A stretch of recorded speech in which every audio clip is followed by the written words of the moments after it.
हरियाणा के नूंह में हुई सांप्रदायिक हिंसा ने यूपी की राजनीति को भी गर्म कर दिया है। सपा अध्यक्ष अखिलेश यादव और आरएलडी अध्यक्ष जयंत चौधरी के बाद अब सिराथू से सपा की विधायक और अपना दल कमेरावादी नेता पल्लवी पटेल ने भी नूंह हिंसा को लेकर सरकार का घेराव किया है।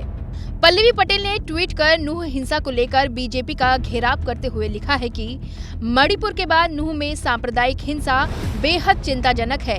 हरियाणा की समस्त जनता से शांति कायम रखने एवं राजनीतिक षड्यंत्र से सतर्क रहने की अपील करती हूँ। इससे पहले मणिपुर हिंसा को लेकर भी पल्लवी पटेल ने सीधे तौर पर पीएम मोदी और बीजेपी की सरकार का घेराव किया था। एबीपी गंगा को दिए अपने एक्सक्लूसिव इंटरव्यू में उन्होंने क्या कुछ कहा था, आइए आपको सुनाते हैं। सवाल मणिपुर से, जैसा कि मणिपुर में इतनी हिंसा चल रही है, आपने भी देखा कि संसद की कार्रवाई भी बाधित है। मणिपुर की घटना को आप कैसे देखती हैं? और आप महिला हैं और विधायक भी हैं। मणिपुर में जो वीडियो वायरल हुआ था, आप ऐसी घटनाएं देश के किसी भी कोने में रिपीट ना हो, इसके लिए आप क्या चाहती हो कि ऐसा क्या किया जाए कि ऐसी घटनाएं कभी जीवन में भारत में रिपीट ही ना हो? देखिए, मणिपुर जो है वो बहुत अहम राज्य है इस देश के लिए। पूर्वोत्तर राज्य और उसके आगे की जो सीमाएं हैं, वहाँ से चाहे वैश्विक हो चाहे राजनीतिक हो, उससे बहुत कुछ ड्राइव होता है। तो मणिपुर इस नाते बहुत अहम हो जाता है। और मणिपुर हो या इस देश का कोई भी राज्य हो, महिलाओं के साथ जो भी वहाँ हुआ या किसी भी राज्य में हो, वो निंदनीय है और उसके लिए एक्शन किसी भी सरकार को, किसी भी पार्टी की सरकार को लेना चाहिए। लेकिन मणिपुर में अभी जो हो रहा है, उसमें दो समुदाय एक दूसरे के खिलाफ सड़कों पर उतरकर संघर्ष कर रहे हैं।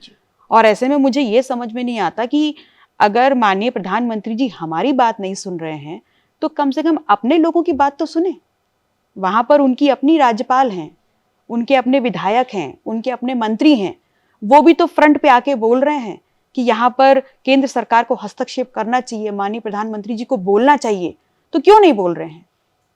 आप इस बात पे क्यों नहीं अटेंटिव हैं? क्यों नहीं आप इस बात पे ध्यान दे रहे हैं कि केंद्र सरकार के गृह मंत्रालय के अधीन जो और राज्य सरकार के अधीन जो पुलिस विभाग है, वो उस पूरे सामाजिक और धार्मिक आंदोलन में, उस पूरी घटना में जो है एक पार्टी बन के काम कर रहा है। तो ये तो आपको देखना होगा ना।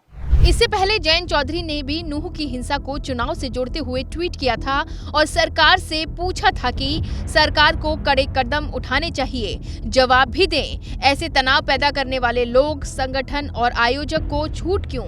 बता दें कि हरियाणा के नूंह में हुई हिंसा के बाद उत्तर प्रदेश में भी पुलिस अलर्ट पर हो गई है।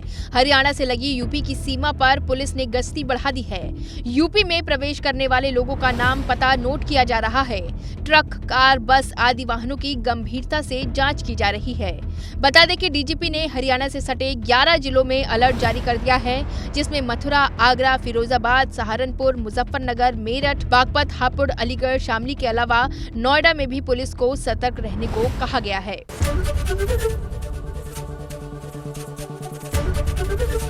एबीपी गंगा, खबर आपकी, जुबान आपकी।